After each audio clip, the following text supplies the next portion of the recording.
Hey everyone, this is Dr. B from Steps to the Future, and I'm here with our Monday evening college conversations. So you know that the last few weeks that I've been doing college conversations with a career, with a kind of a bent on careers.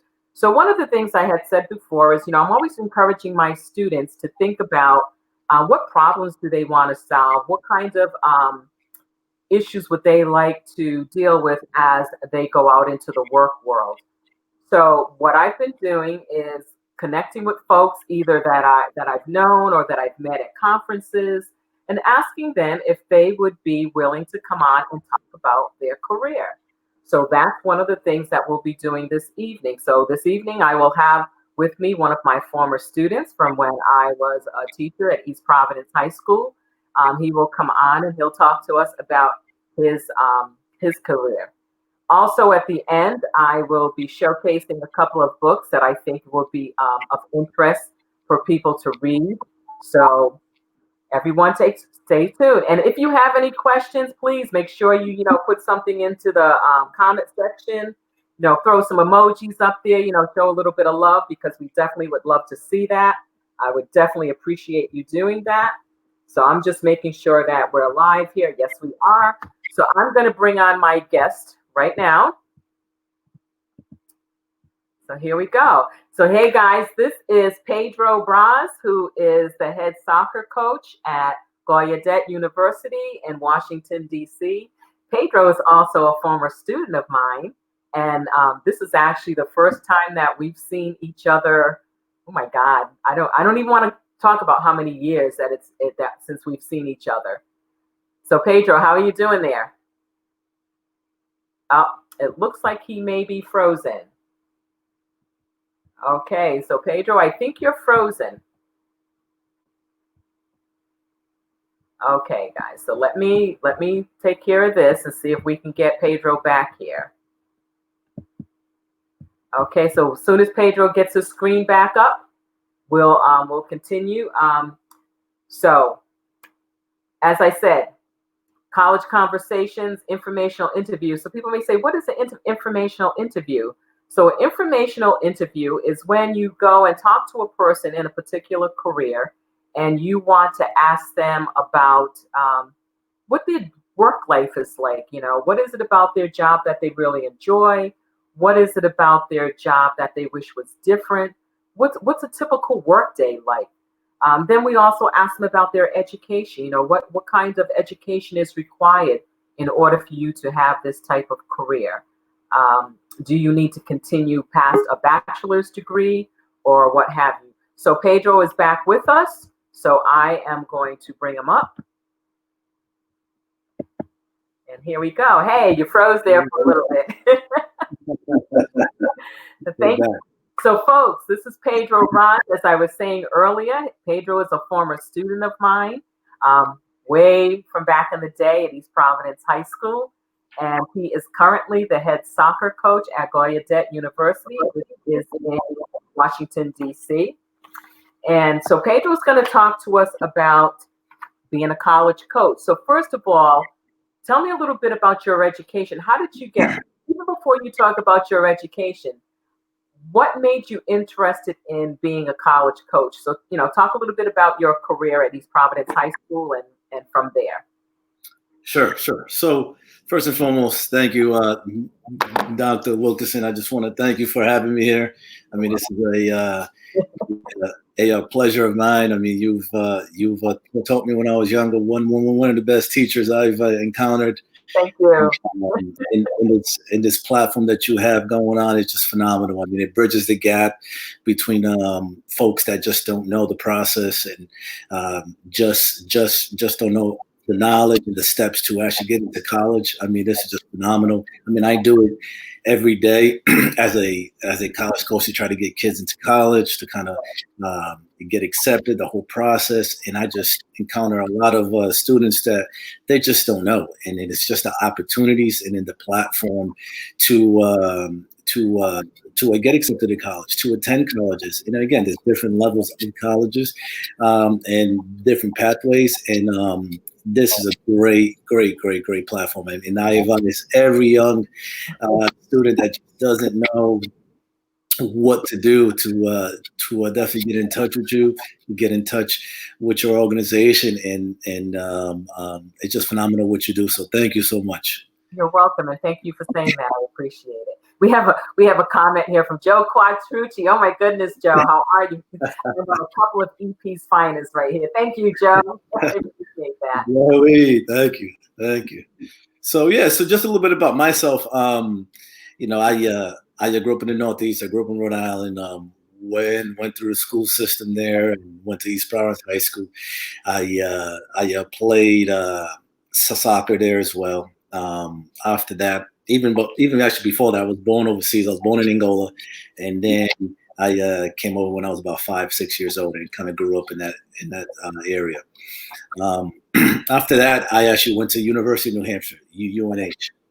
And I played there. I had a full scholarship athletically for the men's soccer team there. And after 4 years there, I went overseas and played professionally for a few years. I went back to actually Angola, played with a professional team there. Then I kind of hopped around a little bit, went to Puerto Rico, played here in the States. So kind of hopped around a little bit. And then after when I was done playing, thank God that I finished school first, got my degree, and then went to play. Because then once I came back, I got into coaching. I got into coaching into different colleges. I first started coaching at Dean College, which is in Franklin, Massachusetts. I was there as an assistant coach at first, and I was also teaching at the same time. I was sociology major and a minor in sports studies, and it kind of works out to kind of what I do now. So that's kind of brief where I started, and then got into the coaching aspect of the education, and then kind of came down towards the DC, Maryland area. I was a head coach at Montgomery College, which is in Rockville, Maryland, and then I took the head coaching job at Gallaudet University in Washington, D.C. Okay. So one of the interesting things about Gallaudet that some folks may not know is that Gallaudet is a university that is for students that are hard of hearing or that are deaf. So tell me a little bit about what that looks like, coaching that population. Sure. It is as you just broke it down. So it is the university that really concentrates and focuses on the deaf and hard of hearing students. We also have hearing students, but that's a very small percentage of our student body. So one thing, for example, that I had to learn is sign language. So I learned ASL on the job. The funny thing is, as well, it's kind of full circle. When I was in college at UNH, I took ASL 1 and 2 as a language. Oh, okay. Didn't think I would ever use it again. And then 15 years later, I'm actually using it as my constant language. So our communication is through all sign languages and all signing. So the first, I think 6-7 months when I was there, I had a tutor for 6 hours. That was part of my job, 6 hours a week, just coming in and I'm learning sign. So the way we communicate is through sign language. So then there's also folks that are hard of hearing that do come to the campus, and very similar to me, they just didn't know any sign as well.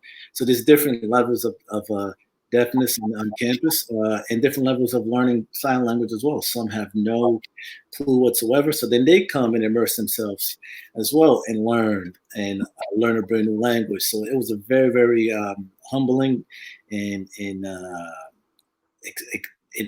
experience that I have, still to this day, very blessed to kind of take in and try to accomplish every day. Yeah. Okay. So with your job, what do you find the most challenging part of being a college coach?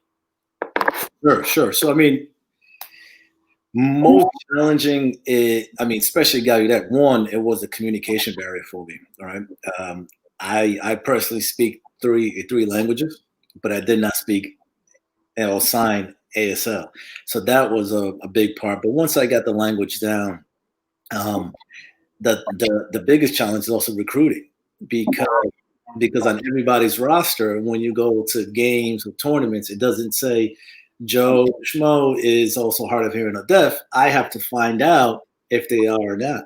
Okay. So imagine contacting, reaching out, just trying to ask, hey, do you have any hard of hearing players or deaf players on your roster?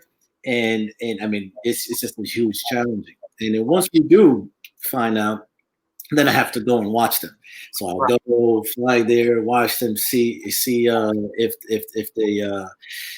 if they also capable to play Division III NCAA college. So not only they're deaf or hard of hearing, but they're also good enough, one, and two, academically. Gallaudet University is the only university in the world for the deaf or hard of hearing. So it's a very prestigious school, and academically you have to also be very good. Right. So not only you have to be hard of hearing or deaf, but you also have to be very good at the sport. But then you also have very, very good grades and very good scores. So it's a very selective group. I mean, it's a challenge and a half to have all this. For example, when I was coaching at Montgomery College, I didn't have those challenges. I have, okay, if I go to any tournament or any game, if it's somebody I do like, okay, what's your grades? If it's good enough, fair enough, now you're in, right? It's an extra challenge to where we do, but it's an experience of a lifetime to where most coaches collegially don't have to go through that. Right. That's so true. That is an extra challenge. So with that being your greatest challenge, what's the part of your job that you like the most? Sure. At the end of the day, I look at it as I'm in the business of developing young men.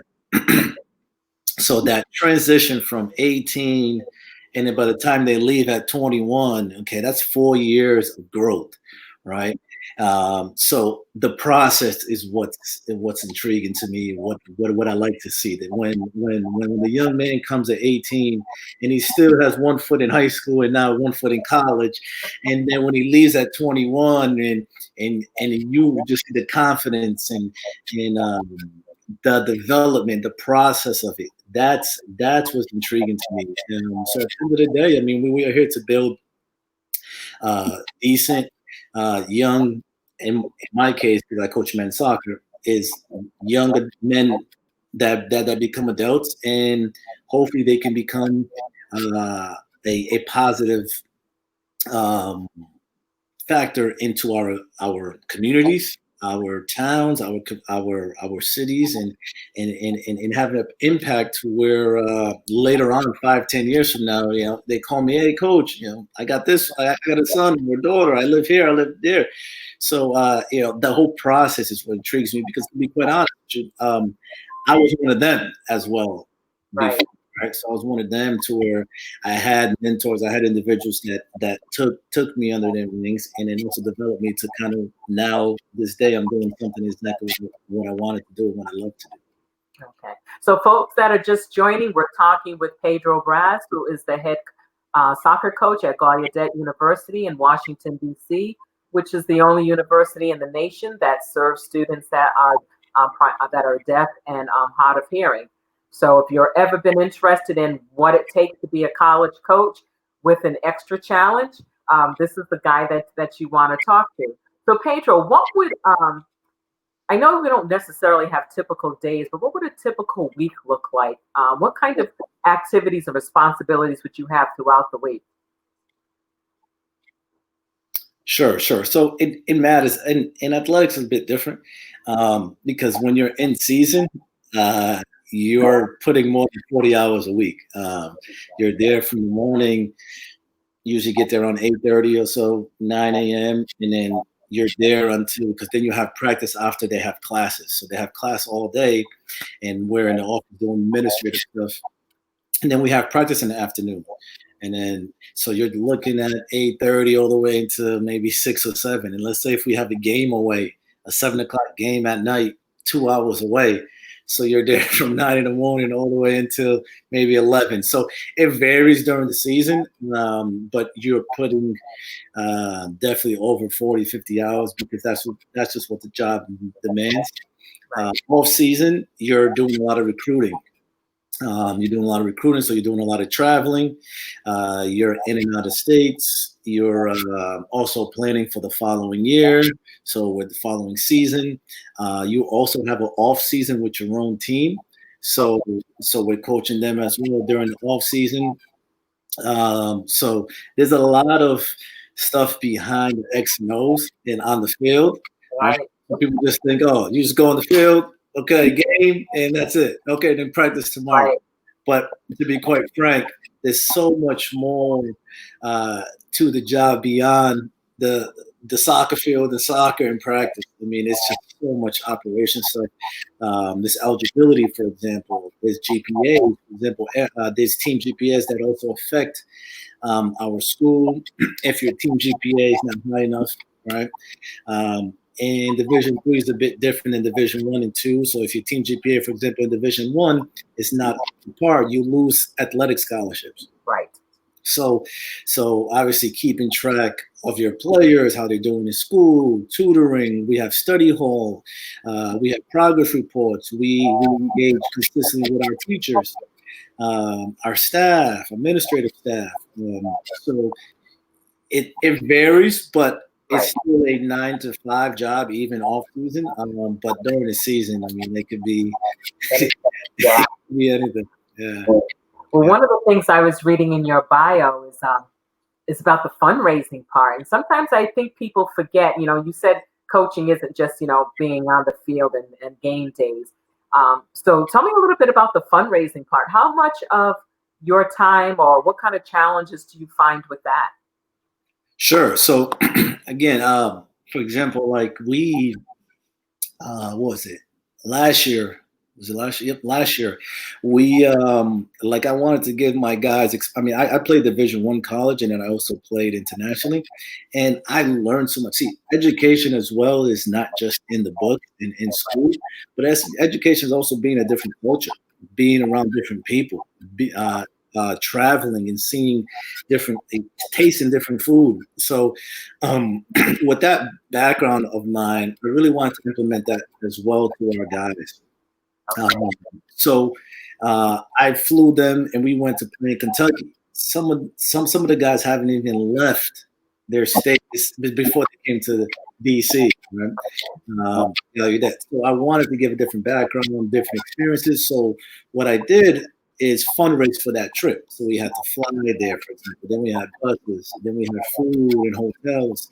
But we as a program only have a certain amount of budget, which is our games that are conference games, and maybe a couple non-conference that are locally. So in DC, Maryland, Virginia. So for us to go somewhere else, like Kentucky or anywhere else, we have to be able to fundraise, but we just can't do it. Also with our gear, our clothes, and everything that we do, that there's a certain budget, and that's all we have. But for us to do more, we will have to fundraise. So we do different types of things to our fundraise. There's raffles. There's also people that I know that we ask for funding. Okay. There's a program that we do for the whole athletic department. It's called Mobile Cause, which now you can just donate with a link that we send you. So just to provide a full experience for the student athletes, we will try to fundraise as much as possible so that they can, those trips, those times with our guys somewhere else and growing and being in a space that you're not comfortable with. I really think that's extremely valuable for growth.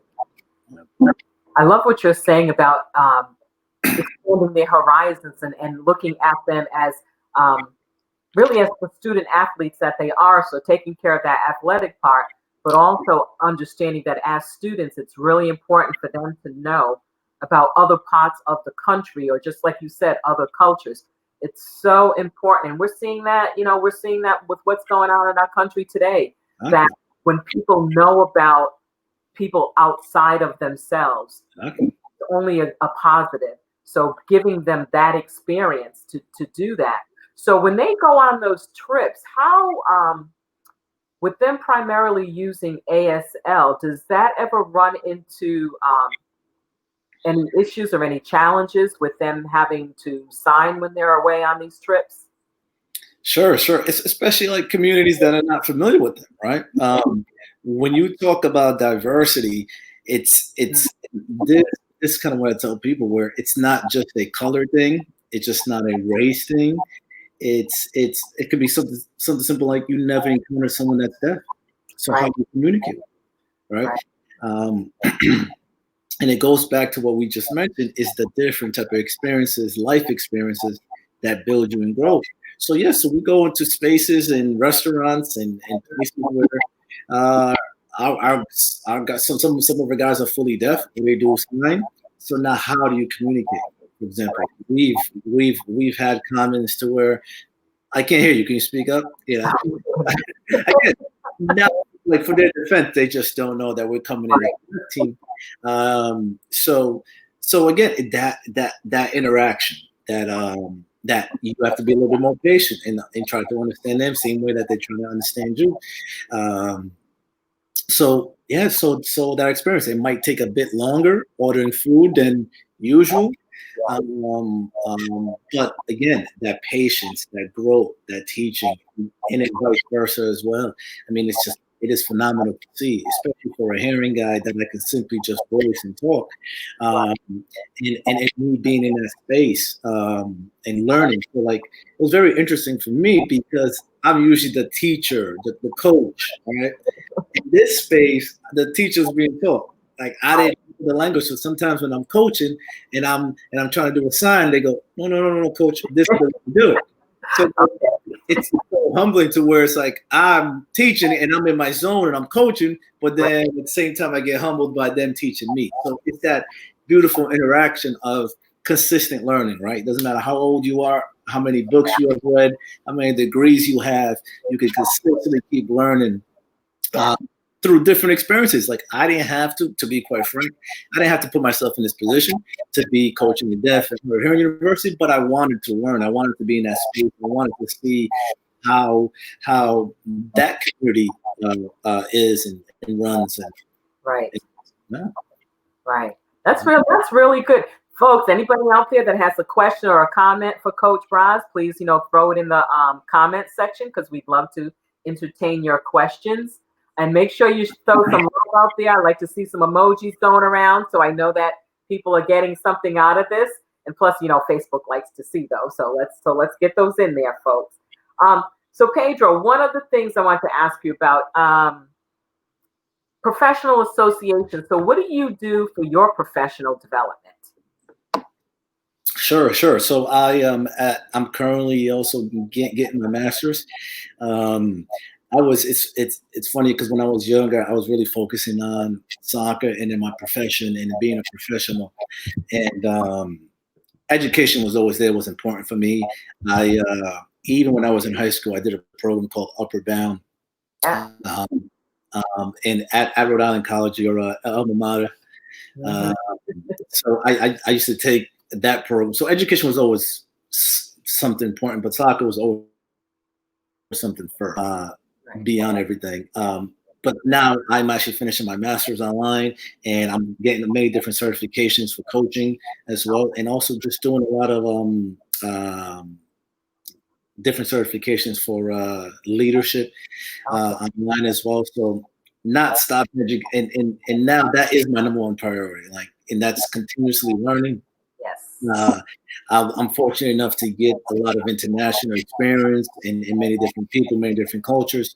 So academics, I mean, it is critical. Like, for example, like you said, what we're doing and what's kind of this country's going through now, I think the best resource is education, and it's listening and it's being in this space to be able to learn from others, from yourself, from your experiences. And again, I think steps to the future, it is crucial, and it's such a great organization and the perfect step in between. Like, we never had an organization that's in between where If you don't know, I can bring you in. And then I also have relationships in this space, like myself and other teachers that you had, other staff and other faculties, and all the experiences you go from visiting universities and colleges all over the world. I personally, I also coach younger kids that are 17, 16-year-olds. And Steps to the Future would be the first organization I'll say, hey, please reach out to Dr. Wilkinson. Reach out to her. Aren't you sweet? Aren't you sweet? Thank you so much. It's it's funny because it's for me as a teacher. I remember when I became a teacher, people would say, well, you don't get paid a lot for teaching. But like, this is the payback when you see your students, when they're adults, and you see them out, living their life and doing wonderful things.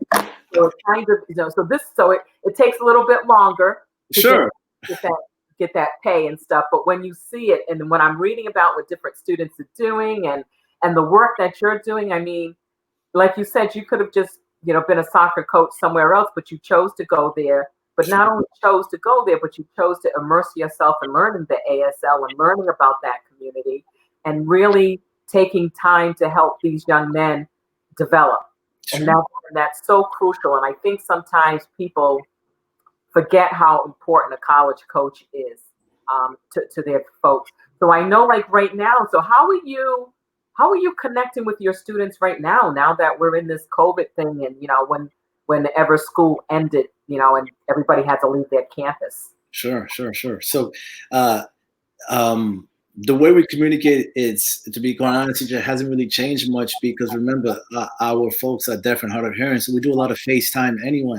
Okay. So whenever they used to call me, it's FaceTime. So we FaceTime and we're signing the whole time through FaceTime. So now it went from FaceTime to Zoom, right? Okay. Yeah. So we're just on Zoom a lot, texting, emails. It's a bit different when you're talking about recruiting wise, because recruiting wise, you like going in person, talking, communicating with families. Now you're kind of away, right? So there's no interaction, there's no that personal feel, and they can't visit the campus, so they can't really see our campus, really see our culture when kids are there, staff is there, faculty's there, and then meet different individuals like admissions and the major, the whole athletic facility. So it's a bit challenging. There is a tour online tour, but again, not the same. So recruiting wise makes it a bit tougher, but the everyday operations, I mean, it's somewhat similar. Obviously, we still had offices and people can come in and you have that interaction, but we're very used to using FaceTime and Skype at the time, Zooms, so it's all online now. I mean, it's a bit different. Advice for everyone, where we're all living on Zoom. Zoom has become our best friend these days. Exactly. What advice would you give to a young person who is interested in becoming a coach at the college level? Sure. First, contact Steps to the Future, so they can get. Hire you for my PR guy. No, I truly mean it, because so that they can understand the process of actually entering college and the different relations, the different angles, the grants, the scholarships. Actually, I have to put my charger on my computer before I die. So just give me 1 second. That's fine. So folks, as I said, any questions, comments, concerns that you may have about college coaching, or even if you have questions about Gallaudet, throw them there in the chat box and in the comment box. We actually, in our family, in my family, well, actually my husband's cousin is a graduate of Gallaudet. And so we didn't really do a lot of, I never learned ASL, but other members of the family learned ASL so that they could talk with Gregory. And his wife is also deaf. So, and their kids, their 3 daughters are all hearing, but they all know, sign language, ASL, like really well. Oh, wow. Yeah. Oh, yeah. wow. So I've been around it a little, but like, because he doesn't live in the same state, I don't I haven't got a chance. And it's always something in the back of my head that I've been thinking about. I said, maybe I should do Sure. that. And one of the things I actually shared with my students is that Gallaudet is actually doing giving free ASL lessons online this summer. They So are. I gave that, sent that to some of my kids. I said, this is an opportunity for you to learn, Sure. seeing as we really can't go out and do too much anyway. So I'm hoping some folks have taken advantage of that. And for those people who don't know about that, I'll put that in the show notes again, because it may be still going on. You still maybe have the opportunity to jump in and get a few lessons. So again, other than getting some wonderful help from Steps to the Future, what else would you say to students who are interested in becoming a coach? College coach. So number one, it is education. I mean, you got to get your education, got to go to college. I mean, that was so crucial for me because I could have left my last semester and then went overseas and played right away. But I had a woman in my ear called my mother saying, "You are not right. You are not going anywhere until you finish a degree." And to be quite honest with you, until this day, that was my best decision I ever made because then I can come back. Because at the end of the day, it could be LeBron James or it could be Ronaldo or Messi. They're going to retire one day, and once you're done retiring playing the sport, what are you going to do afterwards? Right. So education, having something to fall back to is it is the best option. So number one is get your education. Two, there is so many certifications for licenses and coaching, especially here in the States under the U.S. Soccer Federation, but also UEFA, which is the European licenses as well. So you can start working on those. There's very low level, which is like license E and it goes all the way up to A. Okay. So when you're in college, for example, those are the things that you should be doing. Start early, so get a lot of coaching experiences, and it's not with the younger kids. When I was in college, for example, the way I made my money was to coach, camps and clinics from my college coach that he used to have. He used to be in camps and clinics, and then you see, okay, maybe this is what I want. Maybe I don't want to deal with kids, Right. So it just matters. And then I started with young kids and kind of got older and older and older, and I realized I wanted to deal with the process from 18 to 21. Right. The adolescents from 5 to 6 or 7. You got to have a lot of patience. Hey, you ready? You got to have that type of personality. And I say it now. I mean, I give all my kudos and support and love to the first grade teachers. I just don't know how you do it, but good for you guys. So just the patience, the teaching, the nurturing. I still coach younger kids as well from 14 and up. But for 14, I figured out my edge. But those are just a few things that you can do while you're developing, it's your education. Because now there's also majors in sports studies as well. So there's sports studies that you can major in. There's sports management as well that you can major in. So there's actually majors that just dedicate right into the sports arena, so to speak. And then you build an experiences so you can do a lot of internships as well while you're in college. So there's an athletic department in almost every university. So you can do a lot of internships within the athletic department, so you can see what you're into. Maybe you just enter sports information. Maybe you like writing, and then you like writing about sports, right? So now you're more into information. Maybe mental coaching, like maybe you like the psychological and sociology part of coaching and engaging with people and see the development. Maybe like administrative side. So there's the admin side and the educational side. So we need like player development side, student development side. So there's many different parts in athletics, especially collegiately, that it takes a village to raise kids these days. So it's more mom and dad. So that's why coaches are important. That's why a guidance counselor is extremely important. And that's why a tutor is extremely important. I mean, Yes.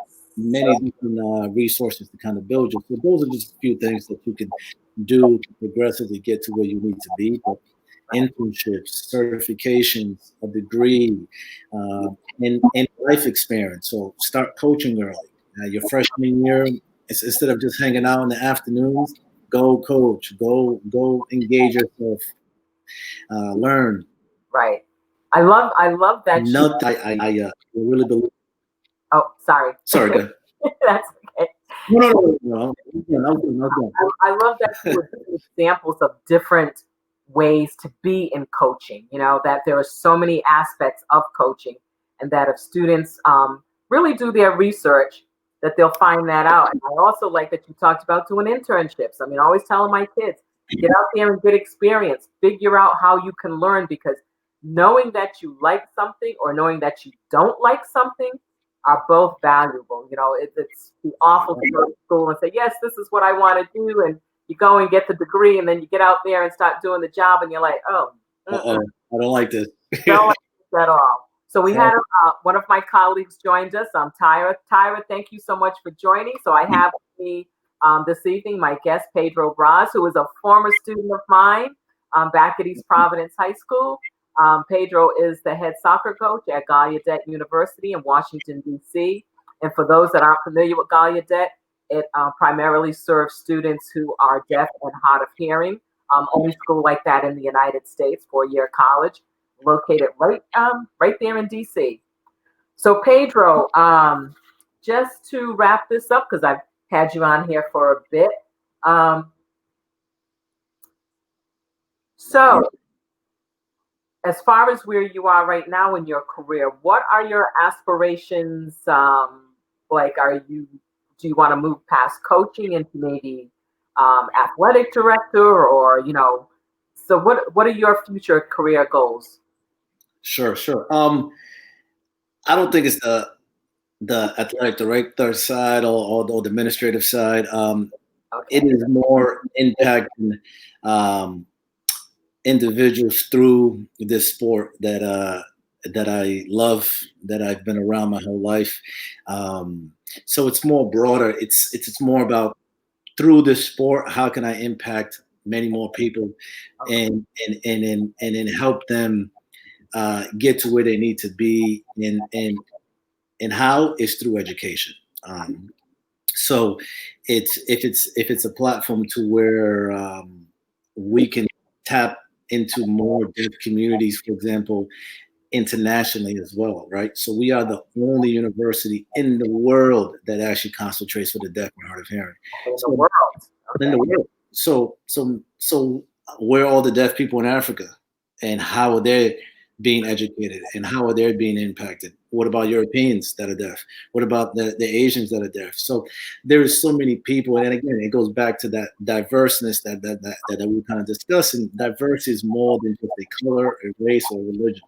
It could be a hearing status. It can be a vision status. What about if that individual is blind as well, right? So it's being inclusive and really helping communities out that people really forget about. So it's somewhat similar to kind of what we were talking about earlier, where how the world is kind of where we are now as a country and in the world as well. Like Gallaudet University, one day it was a hearing guy that woke up and said, the deaf is being discriminated. The deaf doesn't have the opportunity to get their education, and for one day to be stable in their own life. So he created Gallaudet University. So it was actually a hearing guy that created Gallaudet University. Oh, okay. And the same thing with there was one day a white man woke up and said the African American community are being discriminated, don't have the opportunity for the education, and he created Howard University, right. So it shows you that we all need each other to actually kind of get to where we need to be, and give people the opportunity to just be successful in in life period. And the number one thing that I always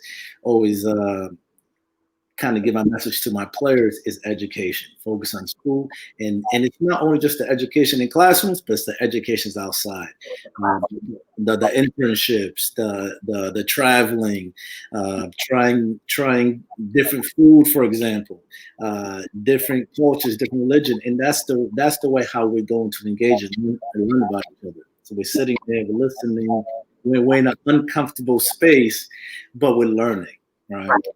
Right. I love what you said about the education part, because I'm all about the education, and it's so important for people to understand that education takes place outside of the classroom, Exactly. in addition to inside the classroom. And when people really have a strong student athlete experience, it can only be something that's going to help them move forward through life. So I really appreciate and love hearing what you're doing and how you're pouring into these young men, so that when they go out into the world and become adults, that they will have some of the tools that they need in order to continue moving forward, and then they can also pay that forward. So I really appreciate you saying that. So Pedro, it's about almost quarter of, and I like to try to keep them around a half hour, sometimes go longer if possible. So I just want to thank you so much for being here. I love it that I get to see one of my students that I haven't seen in a while, and I learned something new, because for some reason I don't remember that you were born in Angola. Yeah. So really, I don't remember that.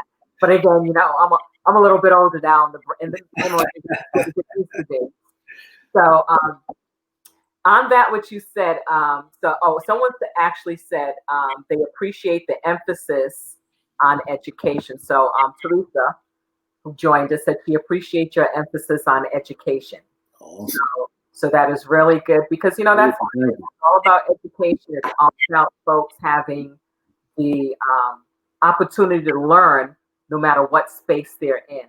I think that's crucial, I think, to everything that we're doing. Sure. So with that being said, before we sign off, folks, you know me, I always like to talk about books, so I'm in the process of reading multiple books. I never read one book at a time. So these are just two books I want to present to you. They're by the same author, and you've been seeing a lot of these because they have been talked about, because they're on the New York Times bestseller list and other lists. So this first one is Stamped from the Beginning: The Definitive History of Racist Ideas in America. And this is by Dr. Ibram X. Kendi. And I'm sure you're seeing him all over the place as people are interviewing him about this book. And it is a pretty hefty book, but it will give you a really thorough history of racist activities in the United States and how we got to be where we are today. But he also, in talking about education and reaching out to folks at all levels, he knew that his first book was something that was more for adults, maybe high school students. So he also wanted to reach that younger population. So he collaborated with Jason Reynolds, who is a young adult author, an award-winning young adult author. And Mr. Reynolds took Dr. Kendi's book and put his own stamp on it. Stamp, that's a pun, didn't mean to say that. But he actually took it and made it a young adult version. So for those of you with children in middle school, early high school, if you want them to start doing some reading about some of the history of the United States and things that are going on today, please have them get this one. That is by Dr. Kendi and Jason Reynolds. And then for older folks, you might want to jump on and get Stamped from the Beginning by Dr. Kendi. So again, those are my two books for this week. And every week I'm going to bring you a book. Pedro, I am so super thrilled that we got a chance to do this. Thank you so much for having me. Thank you so much for having me. Thanks for reaching out. It's my pleasure. But everybody that's watching, step to the future. You need to be involved. This is a great, great, great organization. Thank you so much, Dr. Wilkerson. You have done tremendous things in many different people's lives, including mine. So I'm just blessed and definitely appreciated everything that you have done for every kid and every student that has come through you. So thank you. Appreciate We it. had a comment from one of my colleagues, April. She said, thanks for sharing. And April, thank you so much for joining in. Really appreciate that, because we know everyone has a busy schedule and maybe doing other things. So I really am thrilled that you did it. Oh, and Teresa, thank you. Teresa is sharing it out on her Facebook page, all about college. So thank you so much. And then Missionary Campbell Rivers. Thank you. Thank you so much. Appreciate you saying that. I appreciate it so much. Yeah, so again, every Monday, 7 p.m., College Conversations. So join us there. And as I said, I'll put a few things in the show notes, so that if you want to learn more about Gallaudet University or something else, I'll put it in there for you. Pedro, I want you to stay on as I get ready to end this broadcast. So everyone else, thank you so much for joining in, and make sure you share this out with people, especially students that you know that are interested in being a college coach. But also there may be students that you know that are hard of hearing or are deaf, and they're looking for a place to further their education. So this would definitely be an opportunity for them to learn a little bit more about being a college coach, and also attending Gallaudet University. So thank you. Also, Dr. Wilson, if I could just add, and if you guys are very interested in being a college coach and just knowing about the whole process as well, please feel free to reach out to Dr. Wilkerson in Steps to the Future. She'll reach out to me, and then we can start a dialogue and talk about anything you guys want to talk about. So thank you so much. Oh, thank you so much, Pedro. So everyone, thank you so much for being here. And we really appreciate it. So I am going to end the broadcast here, and I will see you guys next Monday with another college conversation.